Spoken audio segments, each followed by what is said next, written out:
আপনি কি জানেন দেশের অন্যতম বিশাল এক বাস পরিবহনের শুরুটা হয়েছিল মাত্র একটা ভাঙাচোরা স্কুটার দিয়ে? কিংবা আজকের যে হানিফ এন্টারপ্রাইজ পুরো দেশ দাপিয়ে বেড়াচ্ছে, তার যাত্রা শুরু হয়েছিল মাত্র একটি ট্রাক দিয়ে। রয়্যাল এক্সপ্রেসের লাক্সারি, এনা পরিবহনের গতি, কিংবা গ্রিন লাইনের আভিজাত্য। রাস্তায় আমরা রোজ যে বাসগুলো দেখি, সেগুলোর পেছনের কারিগর কারা? কিভাবে তারা গড়ে তুললেন এই কোটি টাকার পরিবহন ব্যবসা? আজকের ভিডিওতে আমরা জানব বাংলাদেশের বিখ্যাত সব বাস কোম্পানির কথা। যাত্রা শুরু হচ্ছে এখনই। চুয়াডাঙ্গা, মেহেরপুর কিংবা দর্শনা রুটে যারা যাতায়াত করেন, তাদের কাছে রয়্যাল এক্সপ্রেস নামটি বেশ পরিচিত। এই রুটে একচেটিয়া দাপট রয়েছে নাদের। লাক্সারিয়াস বাসের কথা বললে রয়্যাল এক্সপ্রেসের নাম উপরের দিকেই থাকবে। ইন্দোনেশিয়ার বিখ্যাত লাক্সানা মডেলের হাইডেক স্ক্যানিয়া বাস কিংবা হুন্দাই ও ম্যান কোম্পানির এসি বাস কি নেই তাদের বহরে? এই বিশাল কর্মযজ্ঞের পেছনে রয়েছেন দুজন মানুষ, সালাউদ্দিন এবং লোটেস গ্রুপের কর্ণধার শাহেদ। চুয়াডাঙ্গার সন্তান জানাব শাহেদ নিজের এলাকার মানুষের যাতায়াত সুবিধার্থে এই প্রিমিয়াম সার্ভিসটি করে তুলেছেন। এরপর আসা যাক চট্টগ্রামের কথায়। সেখানকার পরিবহন জগতে এক বিশ্বস্ত নাম সৌদিয়া পরিবহন। 1996 সাল থেকে তারা যাত্রী সেবা দিয়ে আসছে। নন এসি বাস দিয়ে সাধারণ মানুষের মন জয় করার পাশাপাশি মার্সিডিজ বাসের মতো বিলাসবহুল সার্ভিস দিয়েও তারা তাক লাগিয়ে দিয়েছে। বিশেষ করে তাদের নিজস্ব গ্যারেজে বডি করা হিনো ওয়ান যে বাসগুলো দেখতে যেমন সুন্দর, চড়তেও আরাম। এই ঐতিহ্যবাহী পরিবহন সংস্থাটির মালিক হলেন বিশিষ্ট শিল্পপতি কফিল উদ্দিন। চট্টগ্রামের এই ভদ্রলোক দীর্ঘ সময় ধরে পরিবহন খাতে নিজের শক্ত অবস্থান ধরে রেখেছেন। কক্সবাজার বা টেকনাফ ভ্রমণে রবি এক্সপ্রেস নামটি বেশ শোনা যায়। অনেকের মনে প্রশ্ন জাগতে পারে, সেন্ট মার্টিন হুন্দাই নামের বাসগুলো গেল কই? আসলে নামের বিভ্রান্তির কারণে সেন্ট মার্টিন হুন্দাই তাদের নাম পরিবর্তন করে রবি এক্সপ্রেস রেখেছে। এইচএনএস গ্রুপের হাত ধরে এই বাসগুলো রাস্তায় নেমেছে, যারা মূলত হুন্দাই বাসের ডিলারশিপ নিয়ে কাজ করে।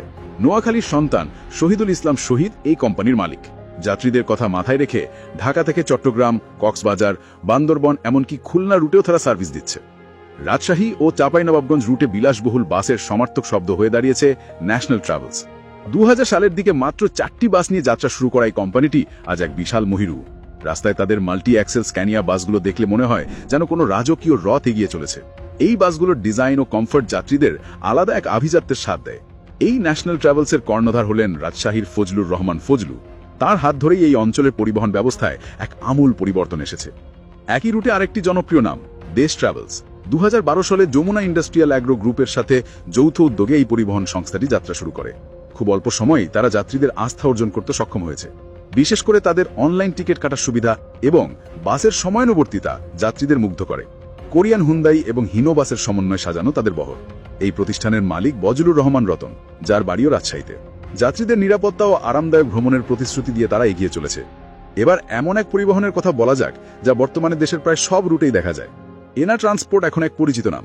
যদিও বিভিন্ন সময় দুর্ঘটনার কারণে খবরের শিরোনাম হয়েছে, তবু এনা পরিবহনের জনপ্রিয়তা কমেনি। বিশেষ করে তাদের হিনো আর&অট মডেলের বাসগুলো রাস্তায় ঝড়ের গতিতে চলে। এই বিশাল পরিবহন নেটওয়ার্কের মালিক হলেন খন্দকার এনায়েতুল্লাহ। তিনি একাধারে রাজনীতিবিদ এবং সড়ক পরিবহন মালিক সমিতির মহাসচিব। তার নেতৃত্বে এনা পরিবহন সারা দেশে এক বিশাল নেটওয়ার্ক গড়ে তুলেছে। পুরানো চাল ভাতে বাড়ে, এই প্রবাদটি যেন সোহাগ পরিবহনের জন্য একদম প্রযোজ্য। 1973 সালে ইউনুস তালুকদার এই প্রতিষ্ঠানটি চালু করেন। তার বড় ছেলে সোহাগের নামেই কোম্পানির নাম রাখা হয়। সোহাগ পরিবহনের একটি বিশেষত্ব হল জার্নির পরদিন তারা যাত্রীদের ফোন করে খোঁজ নেয়, ভ্রমণ কেমন হলো। এই কাস্টমার কেয়ার সার্ভিস তাদের অন্যদের থেকে আলাদা করেছে। 1986 সালে ইউনুস তালুকদার মারা যাওয়ার পর তার স্ত্রী আনোয়ারা বেগম চেয়ারপারসন এবং ছেলে ফারুক তালুকদার সোহেল এমডি হিসেবে দায়িত্ব পালন করছেন। স্ক্যানিয়া বাসের প্রিমিয়াম সার্ভিস দিয়ে তারা এখনও যাত্রীদের পছন্দের তালিকায় উপরের দিকেই আছে। বাংলাদেশের পরিবহন খাতে মডার্নিতার ছোঁয়া যারা প্রথম লাগিয়েছিল, তাদের মধ্যে গ্রিন লাইন পরিবহন অন্যতম। 1990 সালে আলহাজ মোহাম্মদ আলাউদ্দিন এই সংস্থা প্রতিষ্ঠা করেন। ভলভো, স্ক্যানিয়া এবং ম্যান কোম্পানির ডাবল ডেকার বাস বাংলাদেশের প্রথম তলায় গ্রিন লাইন। শুধু সড়কপথই নয়, জলপথেও তাদের বিলাসবহুল ক্যাটামারান সার্ভিস রয়েছে। ঢাকা থেকে চট্টগ্রাম, সিলেট বা কক্সবাজার রুটে বিজনেস ক্লাস জার্নির কথা ভাবলে প্রথমে গ্রিন লাইনের কথা মাথায় আসে। বর্তমানে তাদের বহরে প্রায় 120টিরও বেশি এসি বাস রয়েছে।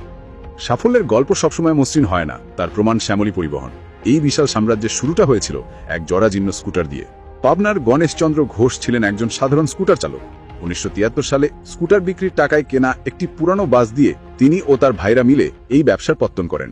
ভাই রমেশচন্দ্র ঘোষ এবং রমেন্দ্রনাথ ঘোষের হাড় ভাঙা খাটনি আর গণেশচন্দ্রের স্বপ্ন, সব মিলিয়ে আজকের এই শ্যামলী পরিবহন।